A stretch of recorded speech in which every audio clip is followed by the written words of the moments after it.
Hi friends, మీరు real ఎస్టేట్లో invest చేయాలనుకుంటున్నారా? ఇన్వెస్ట్ చేసే ముందు ఒకసారి ఈ వీడియో చూడండి. చూసిన తర్వాత ఇన్వెస్ట్ చేయాలా, ఎలా చేయాలి, ఎక్కడ చేయాలి, చేసే ముందు మనం ఏమేమి ప్రికాషన్స్ తీసుకోవాలి, నష్టపోకుండా ఉండడానికి అనేవి ఈ వీడియో మీకు హెల్ప్ అవుతుంది. ముఖ్యంగా మీరు ఇన్వెస్ట్మెంట్ చేసే ముందు తీసుకోవాల్సిన జాగ్రత్తలు కూడా ఇందులో మెన్షన్ చేస్తున్నాను. కొద్దిగా చూసి ఈ వీడియో తర్వాత మీకు ఏమేమి ఎక్కడెక్కడైతే ఇన్వెస్ట్ చేసుకోవాలనుకుంటున్నారో దాని ప్రకారం మీరు ఫాలో అవ్వండి. ఓకేనా ఫ్రెండ్స్, వీడియోలోకి వెళ్ళిపోదాం. ముందుగా మీరు ఇన్వెస్ట్మెంట్ చేయాలనుకుంటుంటే ఫస్ట్ మనం ఏం చేయాలి అంటే, ఎక్కడ ఇన్వెస్ట్ చేస్తున్నాము, మన బడ్జెట్ ఏంటి, బడ్జెట్లో మనకి ఎక్కడ ప్లాట్స్ కానీ ఫ్లాట్స్ కానీ వస్తున్నాయి అనేది ముందు మనం రీసెర్చ్ చేసుకోవాలి. ఈ రీసెర్చ్ చేసే సమయంలో ఆ కంపెనీ యొక్క గ్రోత్ ఏంటి, ఆ కంపెనీ యొక్క పర్ఫార్మెన్స్ ఏంటి అనేది మెయిన్గా మనం చెక్ చేసుకోవాలి. పర్ఫార్మెన్స్ అంటే ఈ కంపెనీ అనేది ఎన్ని సంవత్సరాల నుంచి మన ఎగ్జిస్టింగ్లో ఉంది, ఏమేమి ప్రాజెక్ట్స్ కంప్లీట్ చేసింది, ఏమేమి ప్రాజెక్ట్స్ రన్నింగ్లో ఉన్నాయి అనేది మెయిన్ మనం చూసుకోవాలన్నమాట. ఎన్ని ఇయర్స్ లాంగ్ ఉంటే మనకి అంత పాజిటివ్గా కంపెనీ అనేది గ్రోత్ ఉంది, దానివల్ల మనము ఇన్వెస్ట్మెంట్ అనేది చేసుకోవచ్చు. అంటే ఇది ఒక్కటే ఉంటే మనం ఇన్వెస్ట్ చేసుకోవచ్చా అనేది కాదు.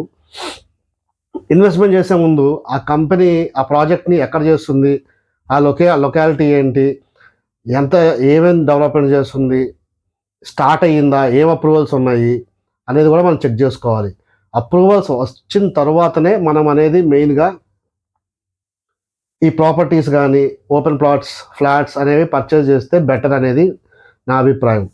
దీని గురించి మీరు ఏమైనా అనుకుంటే కామెంట్స్లో మెన్షన్ చేయండి. ఓకేనా.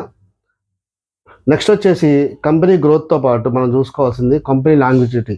ఎన్ని సంవత్సరాల నుంచి కంపెనీ ఉంది, ఎంతమంది ఈ కంపెనీలో కస్టమర్స్ ఉన్నారు, ఎన్ని ప్రాజెక్ట్స్ చేసింది, ప్రాజెక్ట్స్ సైజ్ ఎంత, ఎన్ని ఇయర్స్ నుంచి చేస్తుంది, ఎన్ని కంప్లీట్ చేసి హ్యాండ్ ఓవర్ చేశారు, ఎన్ని కంప్లీషన్ స్టేజ్లో ఉన్నాయి, ఎన్ని స్టార్టింగ్ స్టేజ్లో ఉన్నాయి అనేది కూడా మనకు చూసుకోవాల్సి ఉంటుంది. లాస్ట్ కపుల్ ఆఫ్ డేస్ అంటే నవంబర్ 30వ తారీఖున ఒక చిన్న ఇన్సిడెంట్ జరిగింది. ఆ ఇన్సిడెంట్ కూడా మీకు మెన్షన్ చేస్తాను, ఒకసారి మీరు ఆలోచించండి.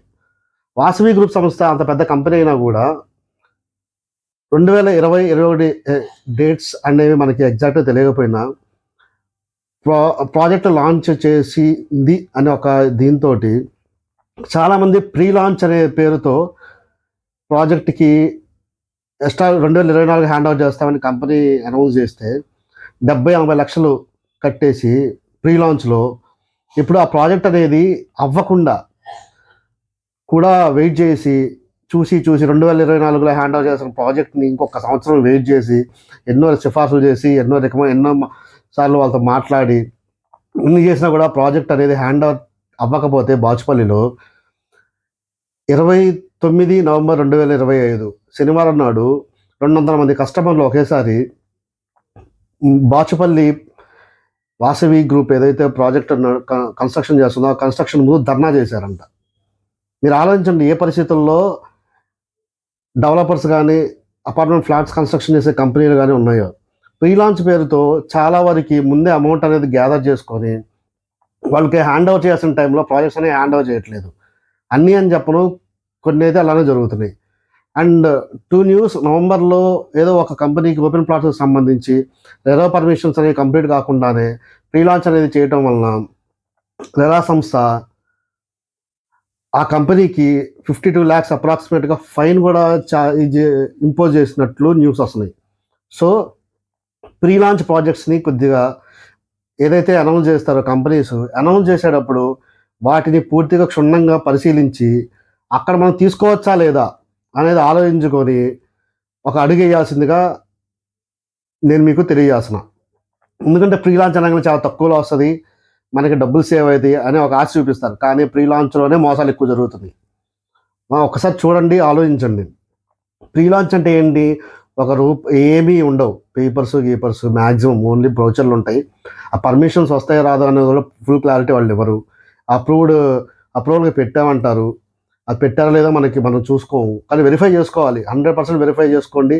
వెరిఫై చేసుకున్న తర్వాతే మీరు ప్రీ లాంచ్ అయినా, అసలు నన్ను అడిగితే ప్రీ లాంచ్లో ప్రాజెక్ట్లో ఏదైనా కూడా కొనడం అనేది పరమ వేస్ట్. ఎందుకంటే అది అవుతుందా అనేది కన్ఫామ్ వాళ్ళకే ఐడియా ఉంటుంది కానీ మనకి ఉండదు. సో ఏదైనా ప్రాజెక్ట్లో మనము అంటే ఓపెన్ ప్లాట్స్ కానీ, అపార్ట్మెంట్ ఫ్లాట్స్ కానీ, ఇండిపెండెంట్ హౌస్లు కానీ, విల్లాస్ కానీ ఏమైనా కొనాలి అనుకున్నప్పుడు స్టార్ట్ చేసి అట్లీస్ట్ 30-40% అయిన వాటి మీద మనం ఇన్వెస్ట్ చేస్తే మనకి బెనిఫిట్ ఉంటుంది. ఎందుకంటే వాడు ఇన్వెస్ట్ చేసిన తర్వాత వాడు కూడా ఇన్వెస్ట్ చేసినట్లే కదా, కంపెనీ వాడు ఇన్వెస్ట్ చేస్తే ఏమవుతుంది, వాడు ముందుకు వెళ్ళాల్సిందే తప్ప వెనక్కి వెళ్ళలేడు. సో ఏమవుతుంది, ఆ ముందుకు వెళ్తే ఎట్టి పరిస్థితి ఏదైనా క్లియర్ చేస్తే వాడు డబ్బులు వస్తాయని ఒక ఆలోచనతోటి దాన్ని ప్రాజెక్ట్ కంప్లీట్ చేస్తాడు.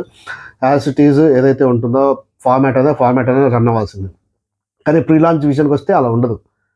వాడు ముందే డబ్బులు గ్యాదర్ చేసుకుంటాడు. వాడు నచ్చితే ఆ ప్రాజెక్ట్ మీద ఎప్పుడు కావాలంటే అప్పుడు చేస్తాడు. అసలు చేస్తాడో లేదనేది కూడా క్వశ్చన్ మార్క్ లేదంటే ఎక్స్క్లమేటరీ మార్క్.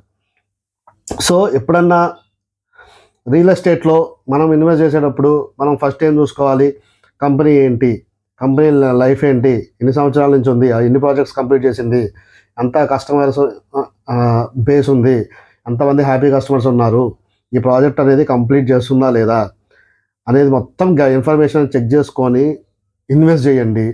హ్యాపీగా ఉండండి, టెన్షన్ లేకుండా ఉండండి.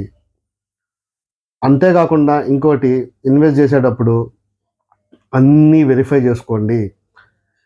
అంటే అపార్ట్మెంట్లో వాటిని వెరిఫై మనం ఏం చేసుకుంటాం అని మీరు అనుకోవచ్చు, కానీ అపార్ట్మెంట్ వాటిల్లోనే మనం వెరిఫికేషన్ అనేది ఎక్కువ చేసుకోవాలి. కంపెనీలు అన్ని డాక్యుమెంట్స్ మనకు ప్రొవైడ్ చేస్తాయి. లేదంటే రెరా నెంబర్లో కొడితే, వెబ్సైట్స్ ఉన్నాయి, రెరా నెంబర్ కొడితే అప్లికేషన్ ఏ స్టేజ్లో ఉంది, వాళ్ళకి ఆ ప్రాజెక్ట్ ఎంతవరకు పర్మిషన్స్ ఉన్నాయి అనేది మనకి ఆన్లైన్లో మొత్తం ఇన్ఫర్మేషన్ ఉంటుంది.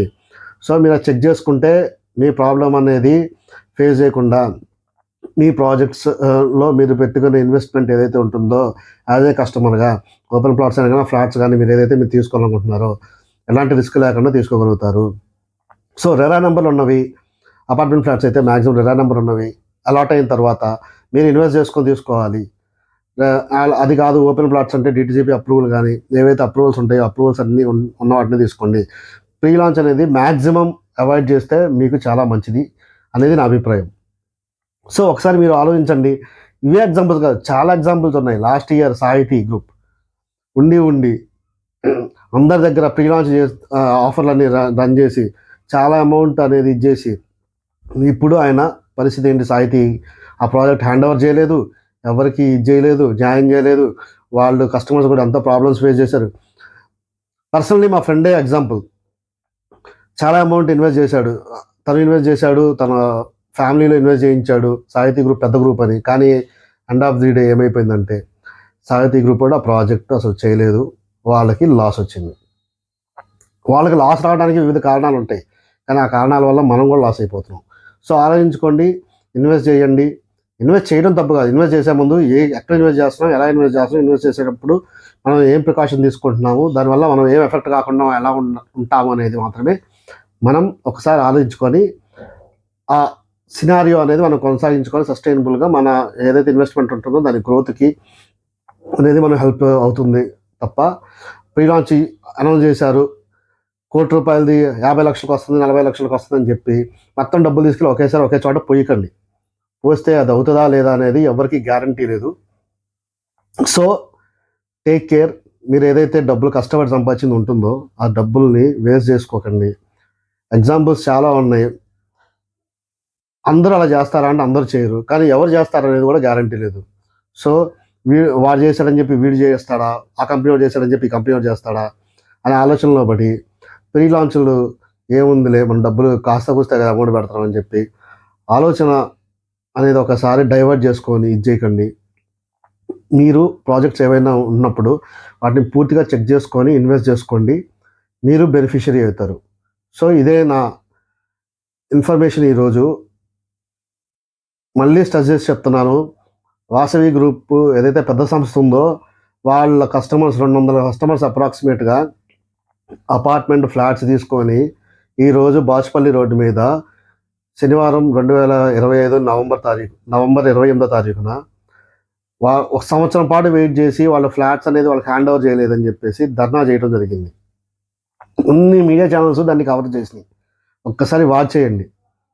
కవర్ చేయొచ్చు చేయకపోవచ్చు, ఎందుకంటే వాళ్ళు దానికి సంబంధించి ప్రమోషన్స్ చాలా చేస్తారు కాబట్టి అన్ని మీడియా ఛానల్స్కి ఆ మ్యాక్సిమం ఇన్ఫర్మేషన్ కూడా వెళ్ళి ఉండకపోవచ్చు. కానీ సోషల్ మీడియాలో చాలా వైరల్ అవుతుంది, చాలా యూట్యూబ్ ఛానల్స్ దీన్ని ఫోకస్ చేసినాయి. మీరు ఫేస్బుక్ ఓపెన్ చేసినా, ఇన్స్టాగ్రామ్ ఓపెన్ చేసినా, యూట్యూబ్ ఓపెన్ చేసినా దీని మీద ఆల్రెడీ న్యూస్ అనేది రన్ అవుతుంది. సో ఒక్కసారి మీరు జాగ్రత్త పడి ప్రీ లాంచ్ల జోలికి వెళ్ళకండి. ప్రీ లాంచ్ అనేదే చాలా డేంజర్. తస్మాత్ జాగ్రత్త. ప్రీ లాంచ్లో ఎంకరేజ్ చేయకండి. మీకు ఏదైనా ప్రాజెక్ట్ తీసుకునే ముందు ఫుల్ డీటెయిల్స్ చెక్ చేసుకోండి. ఎందుకంటే మనం తీసుకునే ప్రతిదీ లోన్ పెట్టి తీసుకుంటాము. మన దగ్గర 10 లక్షలు 20 లక్షలు ఉంటే మిగతా 30 లక్షలు 40 లక్షలు లోన్ పెట్టి ఇల్లు కొంటాం. ఒక 5 లక్షలు ఉంటే ఇంకో 10 లక్షలు 15 లక్షలు పెట్టి ఓపెన్ ప్లాట్ కొంటాం. ఈ అమౌంట్ అని మనం లోన్లు తెచ్చుకుంటాం. లోన్లు ఇచ్చే ముందు వాళ్ళు బాగానే ఇస్తారు. తర్వాత ఆ ప్రాజెక్ట్ ఏమైనా వాళ్ళకి సంబంధం ఉండదు. మనం ఆ అమౌంట్ అనేది కంపల్సరీగా రీపే చేయాల్సిందే. వాళ్ళు వచ్చి మన ఇళ్ళ మీద కూర్చుంటారు. అప్పుడు చాలా ప్రాబ్లమ్స్ ఫేస్ అవుతాయి. వాళ్ళ నుండి ప్రాబ్లము, వీళ్ళ నుండి ప్రాబ్లము. ఆ ప్రెషర్ తీసుకోవడం కన్నా my suggestion is don't encourage pre launch projects. బాగా తెలుసు మేము ఏదైనా చేసుకుంటామంటే కనుక చేసుకోవచ్చు, కానీ ప్రీ లాంచ్ ప్రాజెక్టులు జోలికి వెళ్ళకండి. ప్రాబ్లమ్స్ కొని తెచ్చుకోకండి. ఓకేనా? Thank you. Please like, share and subscribe my channel fortune properties. Thank you.